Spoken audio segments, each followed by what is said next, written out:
everything you see, your brain is like a computer. It downloads it, and then to make it quicker, it just goes up, yep, up, yep, and so it's like it's scary to think that even like you make these snap judgments on people simply just on how they look. And then now, could you imagine being in Brooklyn, right? And what if the only white people that you come to know are people in authority, right? So your police, your teachers, and then all of a sudden, what happens when you're constantly talking down to somebody? What does that mean, right? Like, that's scary to think that when you start to piece this together, you educate yourself, you start to look at it, and you go, are we doing a disservice to? Well, and then when you leave that environment, like when I left Bushwick, and you get and you're surrounded by people who are different, you start to feel stress, and you don't realize it, but then you keep worrying about how you're perceived and your actions. It's like if I mess up, it's not it's because I'm Puerto Rican or I'm Hispanic or you're from Brooklyn. Yeah, like but you almost feel like you always have to be on your best behavior, because as soon as you mess up, it's not because of your actions. It's because of how you look or where you're from. Yeah, and I think people need to start to realize that. But I don't want to shortchange this conversation. Fun fact: this is an organic podcast. As I always like to say, the Boys to Dads podcast is like the barbershop meets the therapy chair, right? Like, everything goes.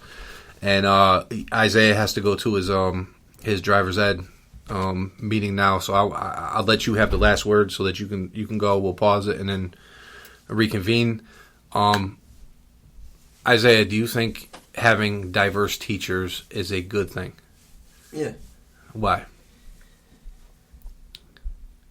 It introduces people to more, like, points of view, like, more, like, cultures, like, different things, like, stuff that they normally don't really, like, think about or, like, see. And it exposes people to more, like, because, like, the world is a very diverse place. And if you're just, like, stuck in, like, one little bubble, you're never going to really, like, truly experience, like, the world. I think that's that's not an opinion. That's a good perspective, because I think it's true. I think most people would agree, and I think that even when you think you figured it out, if you've lived long enough, you realize that I just figured it out, and then it's like, no, I did not figure it out, right? And and I'm sure even from a young age, you're 17, going to be 18. There's probably times where you've looked at somebody and assumed something, right? And then come to find out it's not true, right? Yeah. Because there are always people. I always say 5% of all of us, doesn't matter what culture you come from, 5% of all of us are going to embarrass us, right? It's like 5% of white people, Polish people are going to be embarrassing because they can't get right. It's just the way it is, right? Mm-hmm. But should that 5% then make everybody else assume that everybody else is like that? And I think that's unfair, because if 5% of our students that got on our nerves every day made us hate kids, what would that do to, like, the teaching? What would that do to, so it's like you can't take out one newsreel and use it to paint a picture for everyone, just like you can't take out one bad decision and paint a picture of me or you for the rest of our lives, unless you're a mother and then you always remember when your son or your husband has disappointed you. Isaiah, I'll let you go. Thank you for filling in. No problem. And we'll be back in about 2 minutes. So we're back, and Isaiah's doing his studying. So I just wanted to close this out real quick before we get into the, as I call it, the more lively part of the podcast, where we get to have a conversation about whatever. The more casual part. Yeah, but I think it's important, like, and we're just touching a little speck on like just the importance of diversity and stuff. But in this aspect, I want to go to, it's Boys to Dads podcast. So, we're going to have the boys part in a minute, but like, as a dad, you're a teacher, right? I'm a teacher. I'm a dad. When you look at your own kids, like, how hard is it for you to teach your own children? Because I think in order for me to not feel like I'm crazy, I feel like is it is it easy to go home and talk to your kids and be like, did you do this? Or are you more impatient with them? And I'm sure you've gone through the same thing, but I feel bad sometimes because I feel that I have more patience with other people's children than my own children. And I think sometimes it's because they reflect on you, I guess, more directly. And it's like, I thought I taught you better, or... Yeah. Or, it's like, what? Or like, when my daughter says something about history and it's like wildly inaccurate, and I'm gonna... Who's your teacher? I'm like, I'm gonna smack you, you see? But... And also just sometimes, like, when my oldest, became a teenager, and she was like in the age range of the kids that I teach, and seeing some of the same characteristics or behaviors, and it's like, oh no, it's like I've been dealing with teenagers all day at work, and now I'm coming home and I'm getting the same, like talk back or whatever from. Oh yeah, that same the sucking of the teeth. Yeah. And it's like, who, do you now, as far as like the diversity, do your kids have they had teachers that they could see themselves in, or is it similar to like Isaiah with like it's like not as diverse as even as a parent you would like it to be? I think it's not as diverse. I don't remember them really talking about teachers that stick out that they feel reflect on their own culture, like that they can relate to.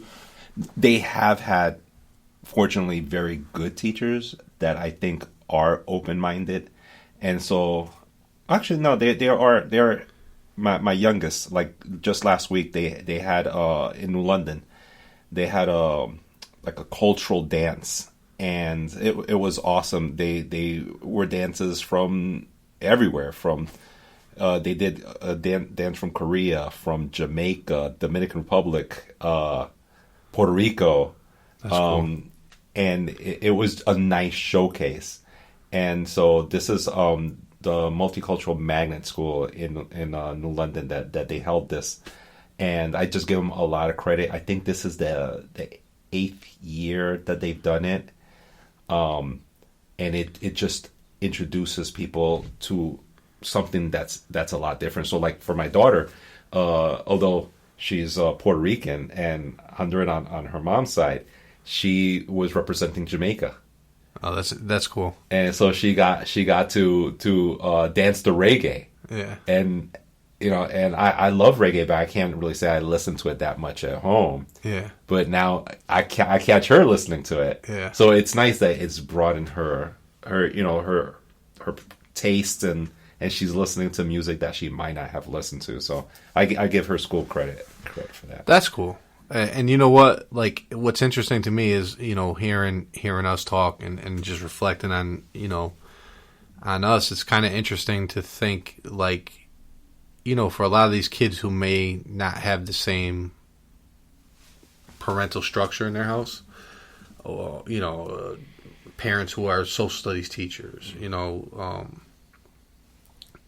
sometimes I wonder, like, my kids, I try to give them as much as I understand about social studies. If they're into it, here's where, listen, this is where your mom's from. This is why we can't trace back the lineage past a certain year in a lot of aspects because of, the United States history and how they did not really document African Americans, because they weren't considered Americans, so they were just considered property. And so it's like, or where your last name comes from compared to like your mother's maiden name, where it comes from, and the history of that. And it's like, but I try to give them that, even if they look at me different. I remember bringing my oldest daughter Shanice to see Selma. And what was crazy about Selma was she just got her hair done. And then the first scene in Selma is of like the young kids talking about getting their hair pressed and straightened and this and that. And then all of a sudden it's the bombing of the church. And I remember after seeing that movie, like she was like, I don't want to talk to you right now, because she was like 9. And I remember my wife going, why is she upset? I'm like, well, we went to see Selma. And I was like, and you didn't want to come? And she's because I already know about that. Like, I know about my, my history and this and that. I'm like, but it's good to show the kids because you know it, I know it. But if we don't showcase it to the kids, it kind of is lost in translation. Mm-hmm. And I remember my daughter being upset for a while because she didn't realize that, like, it's one thing, and I think most people would agree. It's one thing when an adult kills an adult, but when adults kill little children. Mm-hmm. It shows hate, right? It shows a different level of disdain. And, she struggled with that because, as a, here's this white guy, this white father, and she's black, and she's got to deal with that conundrum. It's like, you stay over there, I got to figure it out. And I let her have her space, and then, after a while, she still brings it up. She's like, remember when you terrorized me with it? I was like, it wasn't me. It was people that look like me. It was not me, but it was interesting to explain. Like, and I was real with her. I said, listen, those white men, probably like Ku Klux terrorists, right? Mm-hmm.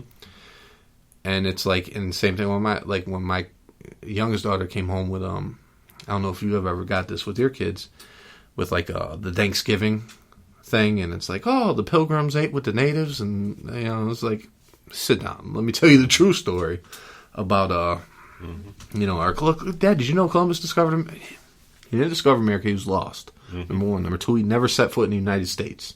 Okay, yes, he discovered the Caribbean islands, and the reason why it's still called the West Indies today, and we call Native Americans Indians, is because he thought he was in. It was a misconception. India. Yeah, 500-year misconception. Yeah, so I'm like, think about it. He was lost, he messed up, and he named somebody something, and it stuck. Mm-hmm. I was like, that's crazy. Yeah. And it's like, this, then my kids get to those big, and I'm like, who's teaching you? Who's teaching you history? Mm-hmm. And I don't know if you've ever had that where they come home and they share something, you're like, no, that's not what happened, right? And it's like, you got to change that. But I think that's the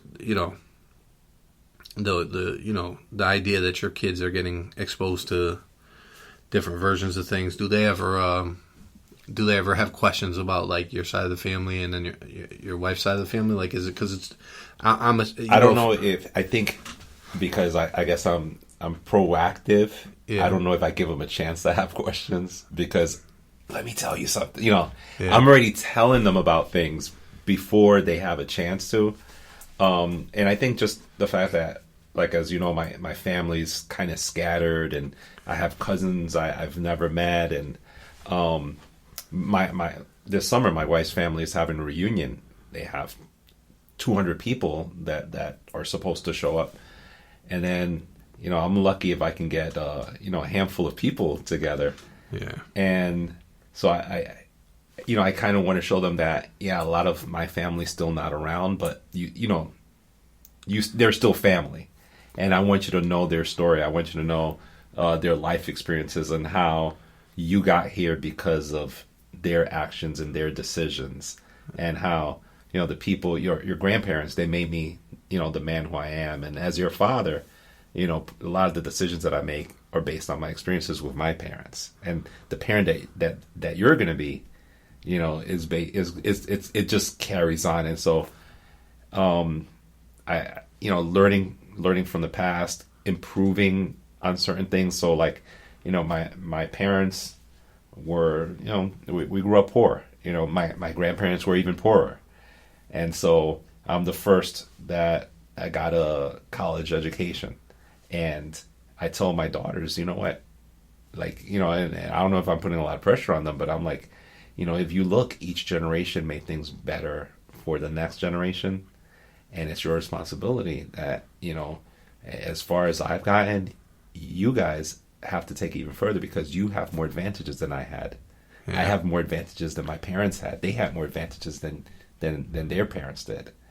And so I think it's that expectation that I have, and the fact that I sit and I have these conversations with them that my parents didn't necessarily have with me. Well, but we have to give that generation a different, I think, kind of, I don't want to say a pass. Well, I think they did the best. But there's certain things that were just unsaid. Yeah. Because maybe they were trying to, suppress whatever the pain was that they went through. Because I'm sure, if you can go back and talk to your parents, and I can go back and talk to my grandparents, and even there's things that my parents probably will never share with me. Mm-hmm. you know, and we got the whole playbook